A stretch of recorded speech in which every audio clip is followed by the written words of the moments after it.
السلام علیکم ورحمۃ اللہ وبرکاتہ۔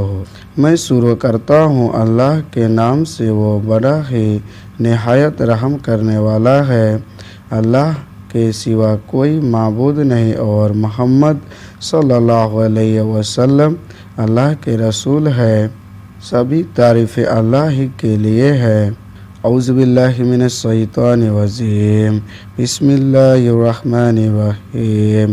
حضرت ابو ہریرہ رضی اللہ عنہ سے روایت ہے کہ رسول اکرم صلی اللہ علیہ وسلم نے فرمایا، جو شخص ایمان کے ساتھ اور ثواب کی نیت سے رمضان کے روزے رکھتا ہے تو اس کے پہلے کے گناہ بخش دیے جاتے ہیں۔